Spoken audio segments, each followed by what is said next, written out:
I'm resident of Colorado, Joel Saints, joined by my buddy Butch Rosenbalm. We're here to review another Western. It's The Stalking Moon, starring Gregory Peck, Eva Marie Saint. A bit of a horror Western, Butch. I picked this one, and I picked this one because there's really good stalking in it. It wasn't just because of the desert porn, I swear. You and your desert porn. Yeah, yes.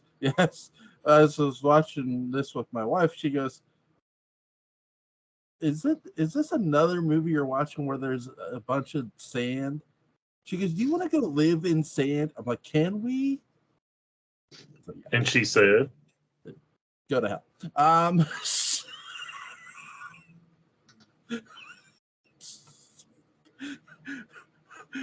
God bless boy. Someone has to. So that being said, when did you first see this? This week. Oh wow. Yeah, I've never seen it before. I actually saw this a year ago, and I knew Gregory Peck did westerns, and it was on TV, and I recorded it, and because I wasn't going to be home when the time it came on, so I recorded it, and I come back the next day and I watched it, and I was really impressed because with a western, horror is done a lot of different ways. You know, we've seen this one. High Plains Drifter has elements of horror. Hell Rider has elements of horror. This element of horror is more, instead of from the protagonist side, it's from the antagonist side. Your antagonist is a Native American. He is a cold-blooded killer. He's a deadly shot with a rifle and a bow. And only one man can bring him down, and that is one Gregory Peck. And why not? Eva Marie Saint is along for the ride with this one. She's carrying the Native American's child. She's the mother. He's the father. And I love Gregory Peck's line in this. He goes, "You couldn't wait 5 days for an army escort. 5 days." What did you think of this? Well, you know, I like Gregory Peck. Yes. And I'll state it again. I'm sure I've said it before. Gregory Peck is my first, middle, and always pick to have played Batman. I think he would have made an amazing Batman. To use a term our friend Patrick McRae introduced me to, the very first part of this movie is very deliberate. Yes. It took me, I'm not gonna lie, it took me a little while to get into it. About halfway, I started getting into it, you know, and enjoying it more. And then there was a thought that hit me when they're at the house towards the end, and they're under siege, and the little boy takes off. Yeah. And I think we really get our first semi-decent view. I can't say his name, but it's the Spanish word for savage. And I started thinking about that. Wait a minute. Look at this from his point of view. Yeah. He's off, basically doing his job, going out hunting for food, place for them to live. Some guy comes along, takes his wife, takes his kid. And now I'm not saying he does it very nicely because, let's just dive into it. He kills a lot of people. But by the same token, I'm thinking, I don't know, somebody killed my wife, kidnapped my wife and my kid. I'm not saying I would kill people in two towns, but I sure wouldn't be coming after him. I don't know. I felt like we were supposed to like rah Gregory Peck, and then I was going, I don't know. I'm not saying his action. Well, yeah, I am going to say his, not the murders, but going after and trying to find his kid and his wife. That's understandable. I mean, that you could honestly flip this film and make it from his point of view. Yeah, you could. And I think you'd still have a decent film. I think you'd have a good film. You know, we've talked about revenge. You know, where would the Western be without it? You know, let me come up there and, you know, I'm not, but let me come up there and kidnap your kids and your wife. And I'm pretty sure you're going to come hunting for me. and you may not care too much about who and what you've got to do to find them. So I don't know. That thought stuck with me from about 3/4 through to the end. And I couldn't let it go. It really hit me. Gregory Peck as always does an amazing job. Eva Marie Saint, I get what they were trying to do with her character. She's not spoke English in roughly 10 years. And she's probably, I don't know about in reality, but in a lot of Western films, when you have white women who are taken into a tribe and are there for a long time, they seemingly become very submissive. Yeah. And she's kind of slowly coming out of it. And it was just kind of like, I don't know, I just found her, at times I found her very annoying. Yeah. The actress was doing what the script called for. Understand me. I'm not in some. It was just like, how in some movies there's a character you just like, oh my God, can this person hurry up and die? Or can this person hurry up and grow up or whatever? And she was can this person hurry up? And for me, I really liked Gregory Peck's, let's call him protege, Nick, I think his name was, or Nick, what they called him. I liked him, especially there at the end when him and Gregory Peck are both looking for Savage. Like I said, I can't speak Spanish. And you could just, it would look like two guys that were really, are really tight, really in tune with each other. There's just like one point where he just kind of like one of them throws his gun at the other one. And you just catch it. It's just like, okay, this is what it's like when professionals are working together, Yeah. I've always enjoyed that. That's one of my favorite things about when we did The Professionals. This is guys that know what they're doing. And I just always like that in a movie. Eva Marie Saint's character in this movie, in every way, causes the events to happen more so than Gregory Peck's character. Because she knows what's coming. She knows who's coming after. Here's where I feel they made, not necessarily the filmmakers, but maybe the writers and a bit the actors too make the mistake of, she's slowly coming out of it. She's coming out of it. She makes no effort herself to run away from them. She doesn't want to run away from the cavalry and all that. She wants to run away from her husband. Mm-hmm. Now, I'm not going to say the boy does, but the wife does. So Eva Marie, as much as I love me some Eva Marie Saint, great actress. Yes. Her character is every bit the antagonist somewhat in this. I'm not saying she didn't necessarily pull the trigger, but she might as well have, if that makes sense. Oh, yeah. No. You've got a solid point. If she had been honest from the start, when the army finds the tribe and she speaks up and goes and talks to him. If she had told, I can't remember the captain's name, but hey, look, I'm Savage's wife. This is his kid. When he finds out, he's going to come for all of us, and it's going to be bloody. What can we do? Now, I'm sure in grand movie tradition, he would be like, it's all right.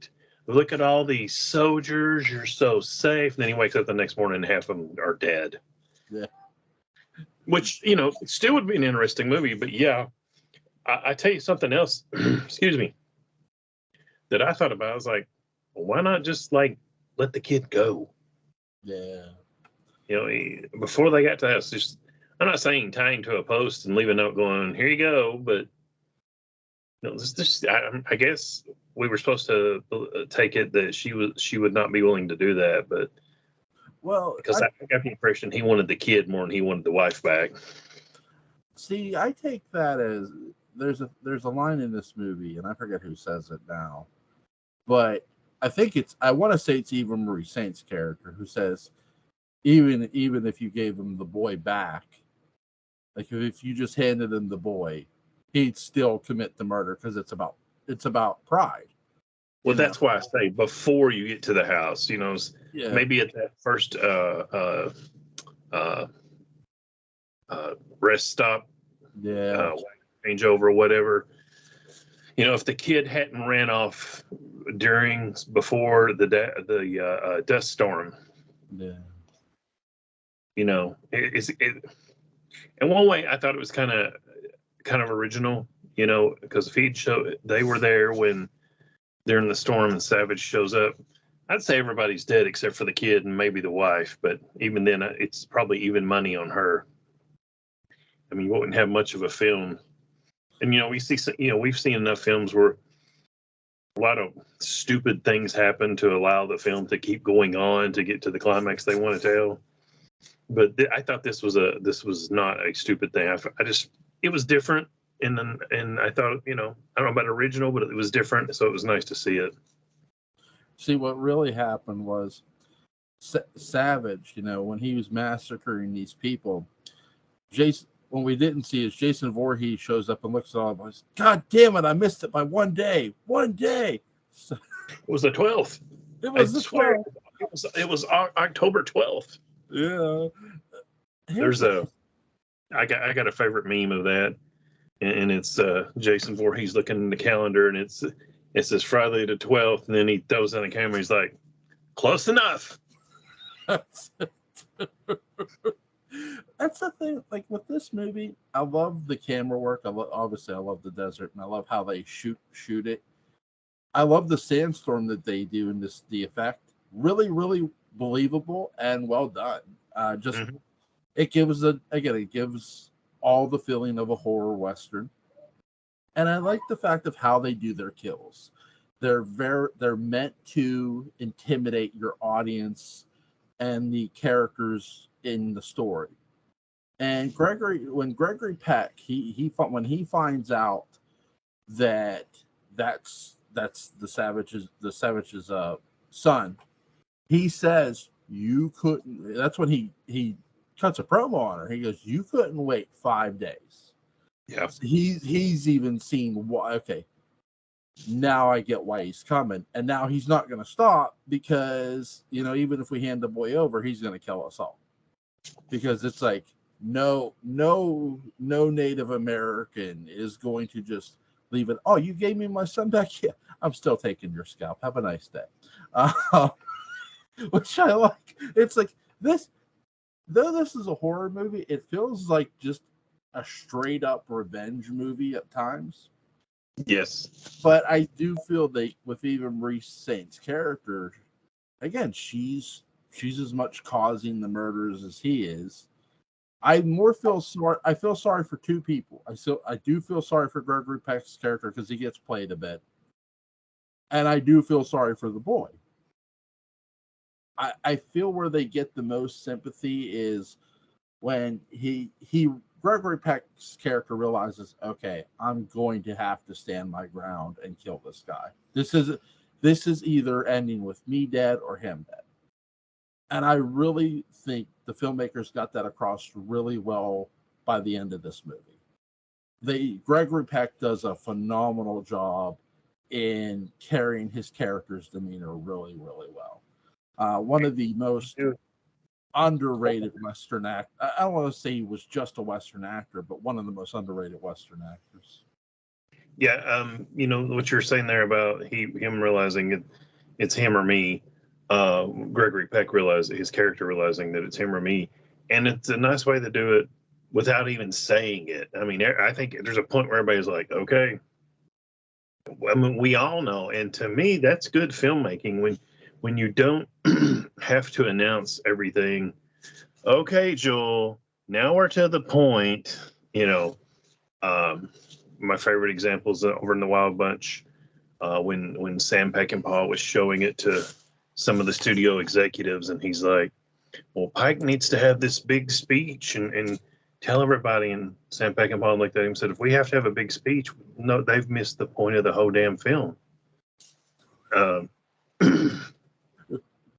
What Sam Peckinpah really should have said is, Didn't you just see the scene where Pike says, "I either lead this bunch or I don't"?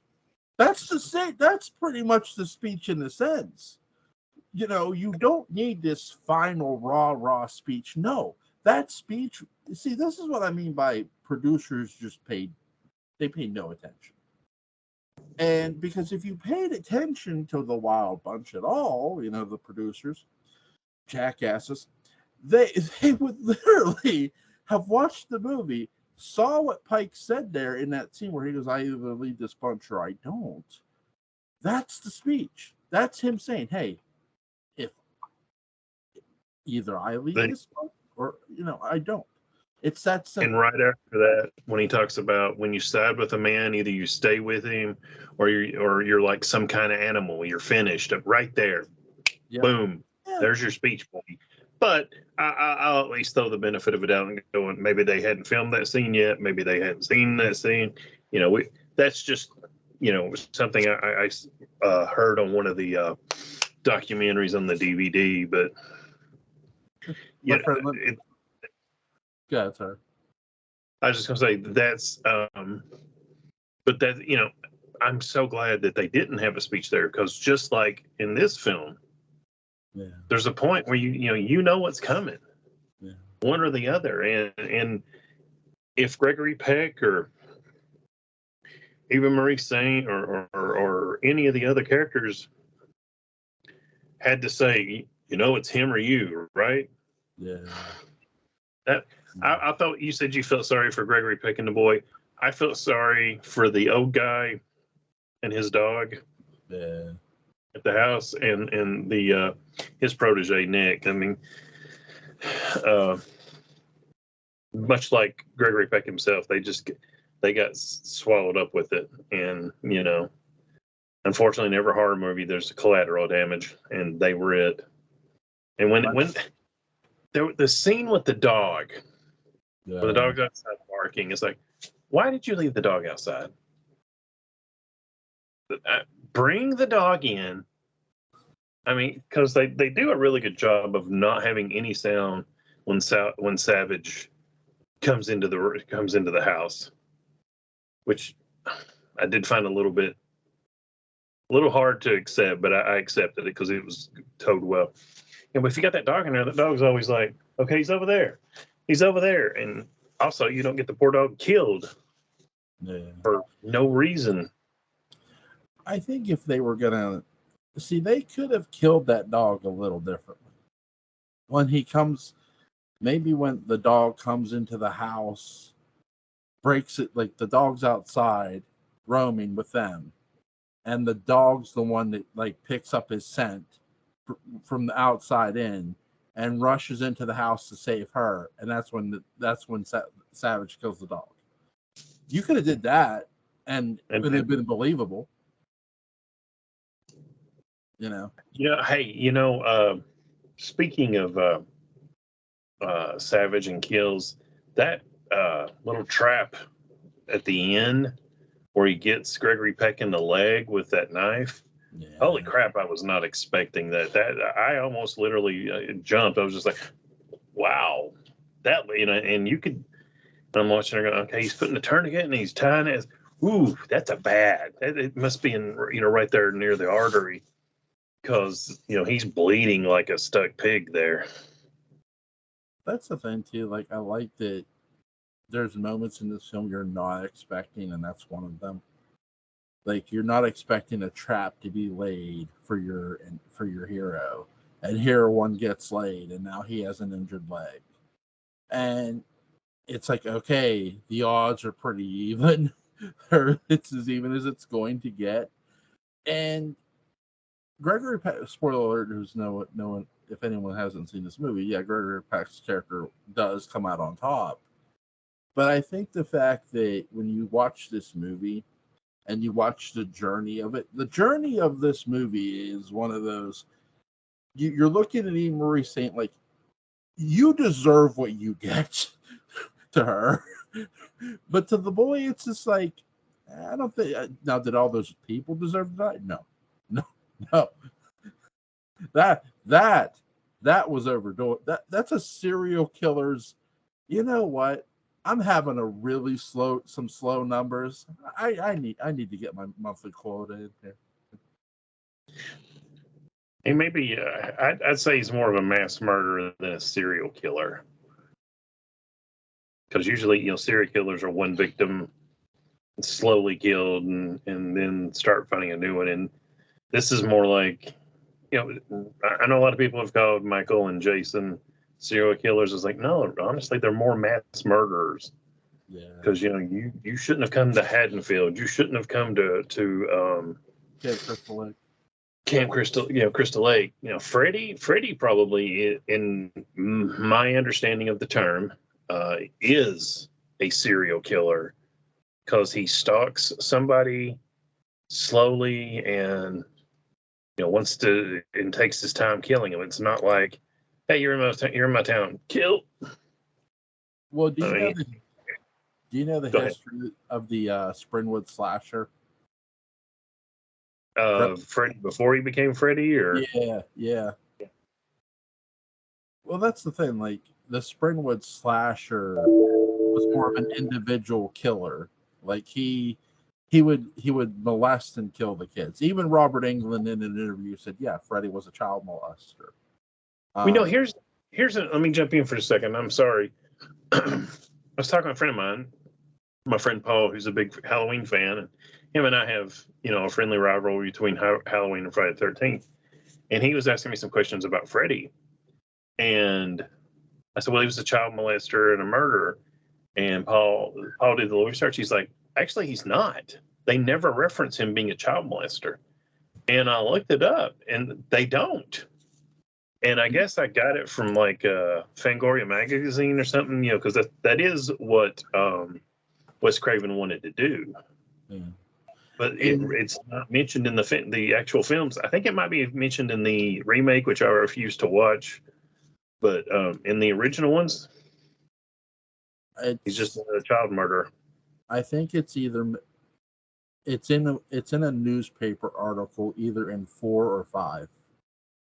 It's in one of those two, where he's mentioned as a child molester.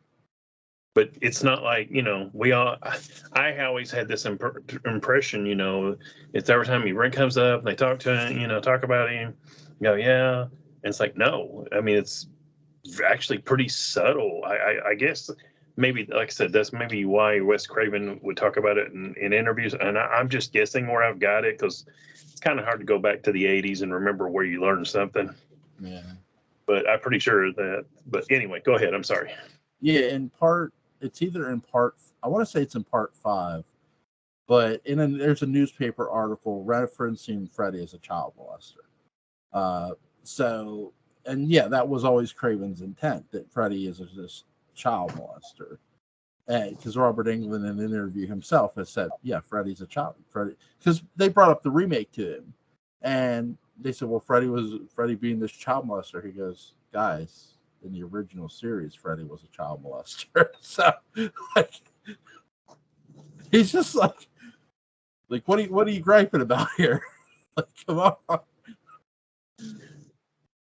He's not a friendly fellow. Let's put it that way. Yeah, he's not.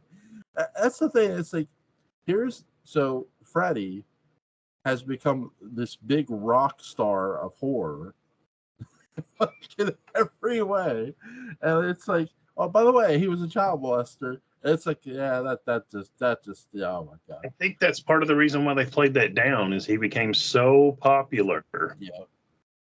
And it's kind of hard to root for, and understandably and rightfully so, hard to root for a child molester. It should be. But Freddie was. I mean, let's see. When you were born in what, the 80s, 90s? 82. 82. Okay, so I don't know how far you were into the scene, but I remember when like Nightmare 3 and 4 and 5 came out, and he was everywhere. I got so sick and tired of seeing him. I mean, it's like, oh, hey, look, it's Dick Clark's Rockin' New Year's Eve. Oh, hey, look, it's Freddy Krueger. It's like you're seeing, sometimes you'll be like, why is he here? But I mean, he was just insanely popular, literally, I guess. And you know what helped do it too? Freddy being on MTV. Mm-hmm. At the time, like I literally just watched one of the Nightmare on Elm Street. I forget which one it was, and I turned on MTV. There's Freddy Krueger. What the fuck? Well, they had I guess it was Kane Hodder, but they had Jason on the Arsenio Hall show. I think Paramount's like, hey, wait a minute, we need to do this. Well, here's the problem. Here's my Jason impersonation.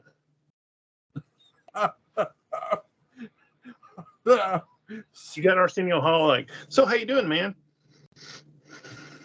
So how's business going? How you doing? Is business good? You doing good? I mean, it's just one of the. Every time I see that clip, I just feel so sorry for Arsenio Hall, because it's like you're interviewing somebody that's basically mute. I mean, he can say 2 words: killer and mommy. Here's what they should have did. They should have did what Paramount should have did is do exactly what Dark Shadows did with Alex Stevens. Okay, Alex Stevens, who played the werewolf, was in costume on a TV show. I forget which. I think it's What's My Line, and he is saying no, and they're having a hard time understanding him through the werewolf makeup, so they don't guess who he is, and he slowly after they reveal who, like, it's the werewolf, he takes off the werewolf makeup in front of them. They should have had Kane Hodder come out as Jason, but like cut to break, long break, come back. Ladies and gentlemen, Jason Voorhees, Mr. Kane Hodder. Have him come out and actually do it. Yeah. And that would have been much better than just. Yeah. Do I respect Kane Hodder for not breaking character? Hell yeah. What? I mean, that's what they told him to do. So I mean, I'm not trying to diss Kane Hodder. That's my favorite Jason. Don't misunderstand me. But right. Anyway, let's get back to Stalking Moon. Yeah. Speaking of a stalker, I really love how they do the stalking in this. Did you like that? The stalking that we get? My only kind of complaint was that it's a stylistic choice. It's not really anything wrong, especially towards the end when you would see Savage running, and it's like, I just want to see the guy for a second. Just give me a shot where he's like, looking in with his bow or his gun or something. And they never did. I'm sure, from my limited experience, I'm sure what we saw was much more realistic of what would happen. And, every time you come back and find out, like at the rest station, when they come back in after the death storm, the death storm,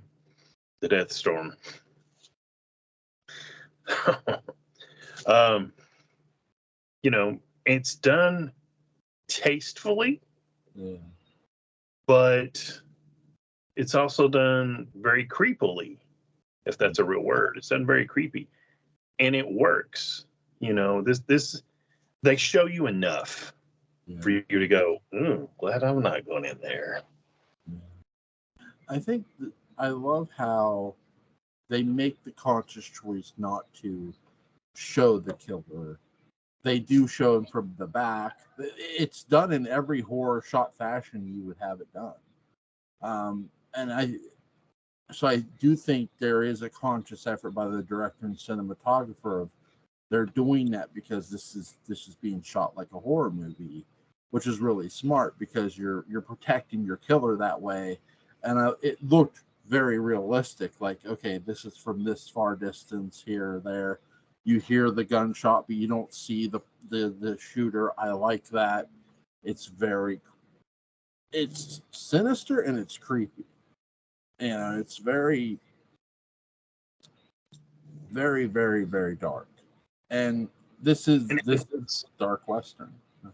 And since he is not the protagonist like Halloween, Friday the 13th, Nightmare on Elm Street, all the others, it's not important to develop him more than he's a savage Indian / Native American / First American who's trying to get his son back. I don't know. I always felt like he was going to kill the wife. Die, just, it's like, you let him take you back. But yeah, you can get away with not showing him and not developing him much, because that's not the point of it. When you're doing Halloween 5 or Nightmare 4 or Friday 6, you start to have to develop your protagonist a little bit more. But in the first and only appearance, no, what you see is done very well. It actually made me think a time or two of 13th Warrior. Yeah. With the Grendel and the dragon and all that. I mean, those guys are pretty darn scary. Sorry, that size for what 13th Warrior could have been. Yeah. I enjoy the heck out of the film we got, but I'm like, man, there's a few things you could have done, and this movie would have been awesome. But anyway, sorry. Back to I've Stalking. seen it. Antonio Banderas. Good.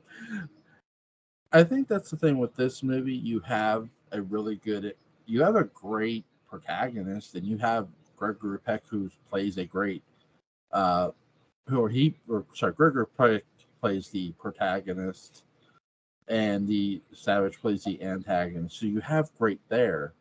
Even Maurice Saint's character when he's in that house and he sees her, she should be dead.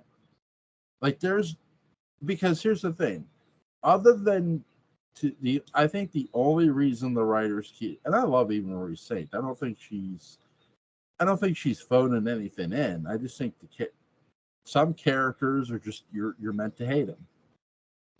And yeah, she's working with what she's got. Yeah, exactly. I don't think she's not phoning anything in. She's just working with what she's got. And this character in itself has some, we'll say, moral question marks, big time in this movie. Definitely. And yeah, as much as the Savage does, because it's like, well, wait a second. You're sort of you may not be the one pulling the trigger. You may not be the one stabbing people or shooting arrows at people, but you might as well be. And that's the thing too. When he's standing there, and he spares her life, he does not kill her. I'm going, dude, you should have just did it, because there's no reason to keep her around. And the way, if you get a chance, go back, look at the way he hits her. It looked like there was something in his hand, and it looked like it hit her, on the opposite side of the mouth, and it looked like it goes there. And I thought we would, if they showed it, you would see a face and the jaw was missing or dislocated. And I thought she was gone. I'm gonna give. What I'm gonna do is find the Stalking Moon on like DVD or Blu-ray, and hopefully, if they have a deleted, my guess is that there's probably a deleted scene or an extra scene with her death in it, and maybe they didn't quite know how to shoot a hatchet through the face. I'm wondering. This isn't Friday the 13th. Can we really show a hatchet through the face in 1968? Yeah, sure. Look what Sergio Leone's showing. It's all good. Just wait a year and look.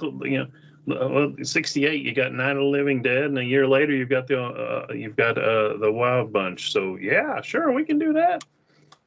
If Sam Peckinpah were here, not that kind of a film, though. If Sam Peckinpah were directing this western, there would be blood. Even Maurice Saint's face would be so decorated. You ever seen Prince of Darkness by John Carpenter? Yes. Remember the blonde lady that gets the stuff in her face, and towards the end, her face looks like an uncooked pepperoni pizza. That's probably something what Eva Marie Saint's face would look like if Peckinpah did this film. It would. It so would. I do think that I like how you have Gregory Peck's character, who's an Army scout as well. Really, really good. The writing in this is good. The acting in it is good and fun. I love the cinematography. Yes, because no, yes, because there's desert porn, and yes, because the way they shoot it. Because when you can have a fun little effect of a sandstorm and tie it into your movie because you're having a horror western, makes the movie all the more fun. And it made the journey all the more terrifying. It's like, are they even going to make it to where they're going? I mean, yeah, Gregory Peck's on a job, but things aren't looking great. Yeah, it especially with the dust storm when it's done well. Yeah. I mean, we've seen in one or two. You can tell somebody just points at one of those big fans down at some dust, some sand, and like, oh, it's so bad. Like one of But my this one is done quite well. So it sort of reminded how like when John Carpenter shot in the snow for The Thing, and you could see like the snow being around them and like visibility maybe not being the best. That's one of the most terrifying moments. Because again, you can't really see. And that's the thing, like with the desert, okay, we don't have snow, but we have sand. We can make a sandstorm, which is, just as terrifying. And when you're out in the middle of nowhere and there's no real law, and the army, well, you chose to move on from them. That wasn't the best move. now they're all dead. Yeah, now they were killed, and not so nicely either. It's like, Jesus. Do you think the kill count's too high in this or no? It's a little high. Yeah. Because I get it. You are the John Rambo of Native Americans. Yeah. I mean, you are death on two legs and as silent as the wind. That being said, it's like, okay, come on. At least when he gets to the army, there should have at least one or two should have at least heard him or had a chance. And it's just oh, I'm just the badass and can wade through 150 men and kill them all. And it's like, so I would say it's a little high. At the rest stop with those people, okay, those are just regular folk. I don't really have a problem with that because this is obviously him, Savage, and Gregory Peck are above average, especially at what they do, and they're kind of interesting counterpoints of one another. The two characters with Gregory Peck and Savage, because they're similar in their abilities, and Gregory Peck just wants to go home to his home. Well, so does Savage. Yeah. I mean, admit it, he's not as nice as Gregory Peck is about it, but so hey, I've got a question for you. Yeah. After the movie's over, when she's helping him in the back, Gregory Peck back in the house and bandaging him up, do they stay there? Do they stay there? Does the Savage's wife and child stay with Gregory Peck? I'm going to give two answers to this. One's going to be a good answer. One's going to be a nice answer. I do think they stay from a story standpoint, because where else are you really going to go after all this? I mean, from a storytelling standpoint, this woman, I gathered by the end of this, was just tired of running. Like, even like if Peck's character hype from a would have gotten killed, I think she would have fought Savage to the death. Like, you know what? You want your son? Come get him. I'll fight you for him. Mm-hmm. Because it's like, where else are you going to go after? Like, there's nowhere left. On the fun side of this, if I would have been Gregory Peck's character, Eva Marie Saint's character would have met an accidentally demise somewhere in the woods, anywhere in the woods. Um, that would just be me. What do you think? Sorry, boy. She ran off again, and he could have got away with that too.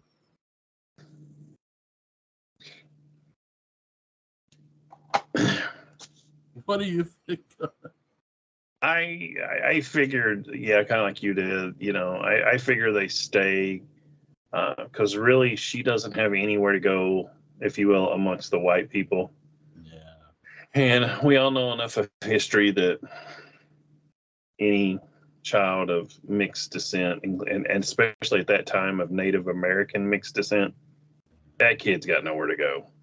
Yeah. Maybe the army, you know, become a scout, or you know, the counterpoint to Quanah Parker or something. But it's just like, man, it's not, you know, not that I love you. I mean, I'm sure I thank you for keeping me, you know, the kid and me safe, but yeah, I'm just gonna hang out because there's nowhere else to go. Pretty much. What's your favorite scene in this movie?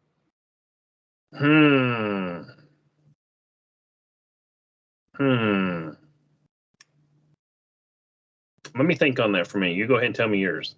My favorite scene is when we first actually meet Gregory Peck's sidekick character. Because I swear, when I first saw him, I'm like, wait, is that Charles Bronson? No, it's not.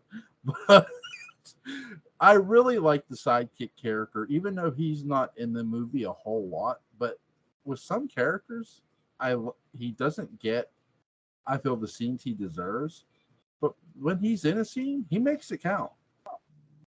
Yeah, I don't know if it's my favorite. One of my favorites when he's trying to teach the boy how to play poker, Yeah. and it's a 4. Can you say a 4? 4, 4. You know, and I was thinking that the protege would live, Yeah. and the boy would bond with him. So I was kind of disappointed in that.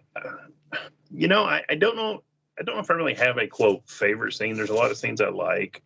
The dust storm's good. When Gregory Peck goes back in to the rest stop, and you know all the people are dead.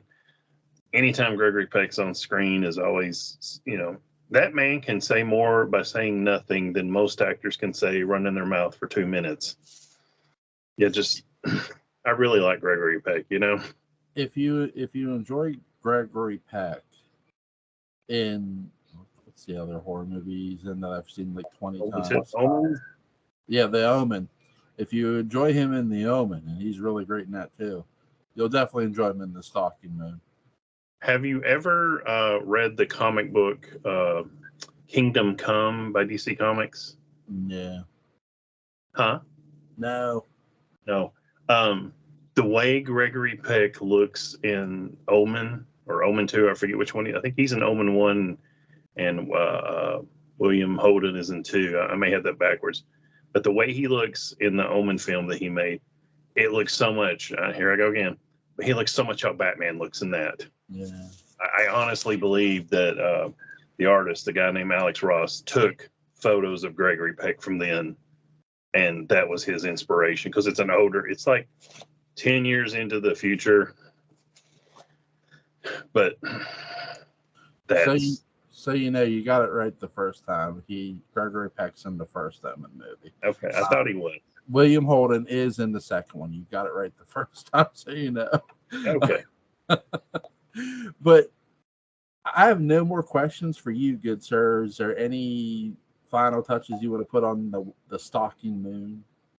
The interesting thing I read, Patricia Neal, after she recovered, I meant to go back and see what she recovered from, but after her recovery, she had a choice of 2 films. This was one of them. This is the one she didn't make, and she later said, well, you know, I think that would have been an interesting film to make. She would have played the Eva Marie Saint character, and that was one thing. There was a couple times I did notice. You know, we're supposed to believe that Eva Marie Saint's characters, you know, she's out in the middle of the desert, and you know, not that she's by any means plain, but obviously you're not supposed to be using makeup. I guess there's a couple of scenes you can just see her eyeliner really well, and blush or rouge, and it's just like went a little overboard, guys. I get it. You want to make her attractive, but tone it down a little bit, because she's not supposed to look like that. At least in my opinion. Maybe she was trying to look good for Gregory Peck so he would save her. Guys, she's a blonde. She doesn't need that much makeup on, for Christ's sake. Yeah, I do think that.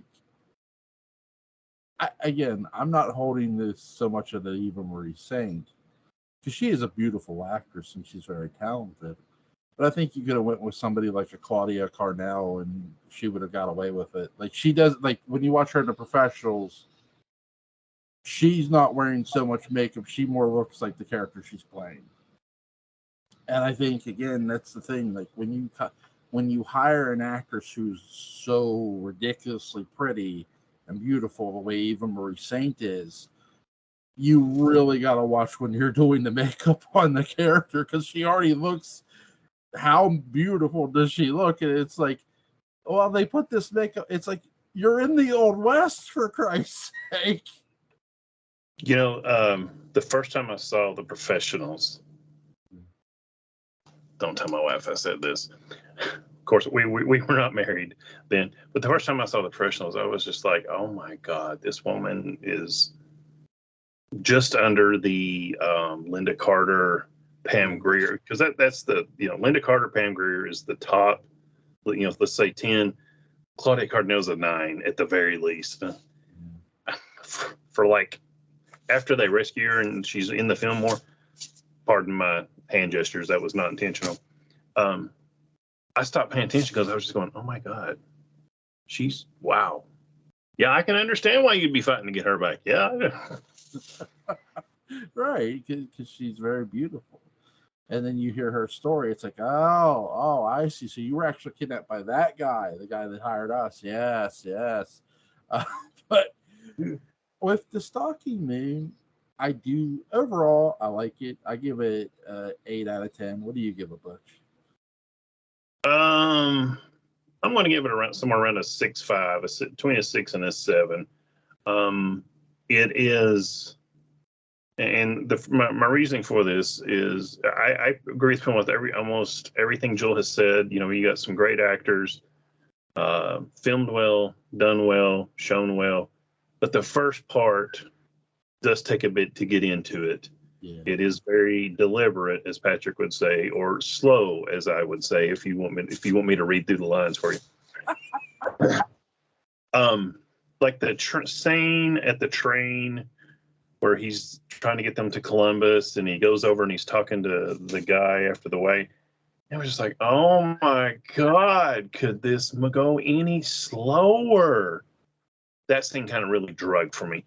After that, though, it started to pick up, and my wife was watching part of it with me, and started getting a little late, and I was getting a little tired, and I was like, well, and I paused. I said, it was really when Savage was about to lay siege to the cabin, and I said, I'm getting a little tired. Do you want to watch tomorrow night? She's like, no, it's just getting good. I was like, okay, we'll finish it. It's not a bad film. Don't misunderstand me, folks. It's just the first part is very, it's a little slow, a little hard to get into. Once you do, you're rewarded. It's kind of like Assault on Precinct 13, the original one. And I've tried to show that to some people, and they're like, oh my God, who cares about these people? What's this? What's the point of that? Like, sit down, shut up, and watch the film, and it'll all be explained. This is kind of similar. There's a lot going on, and they take their time in telling it, and it's okay. It's just, for me personally, it could have been a little bit faster. And I think, she could have at least told him, hey, look, his dad's crazy. You may have heard his dad, and she says the name, he's coming after him. Of course, yeah. I'm sure she was afraid that they would go, nah, you're on your own, lady. So I think that might be part of the reason why she didn't tell him right off. But by the same token, if I show up at your door at 3:00 in the morning and I'm like, Joel, you need to take me over here, I'm probably going, okay, Joel, I'm on the run, and you didn't know that, and you're going to take me over here. Okay, buddy? You got to give a little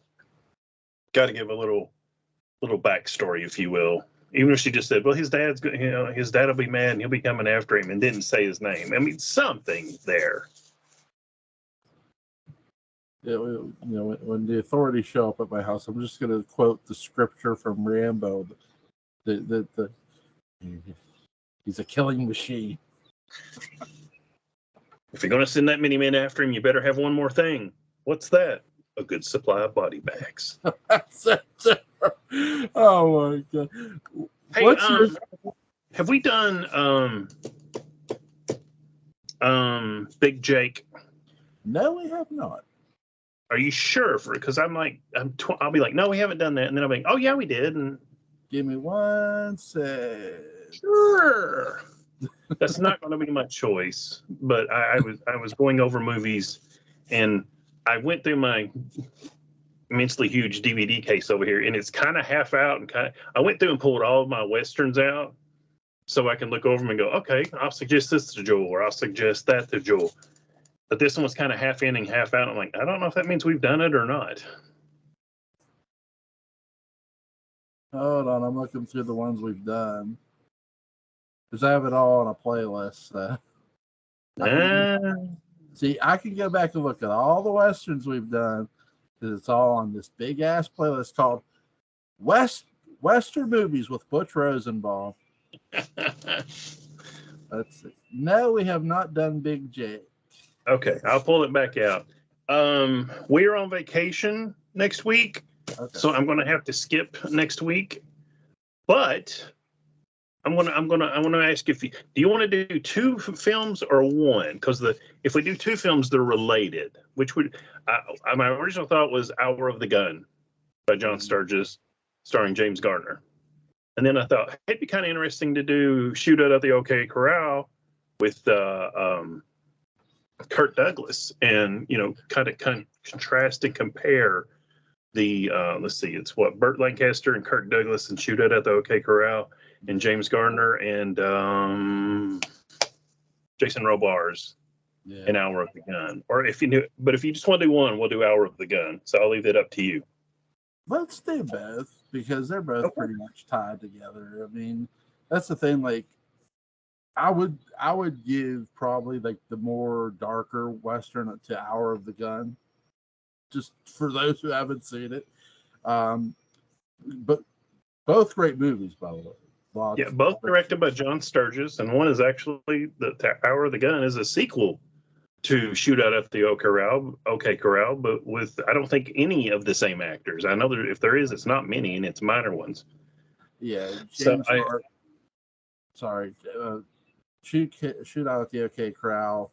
Burt Lancaster plays Wyatt Earp. Kirk Douglas plays Doc Holliday. And with Hour of the Gun, James Garner plays Wyatt Earp, a very, very dark Wyatt Earp.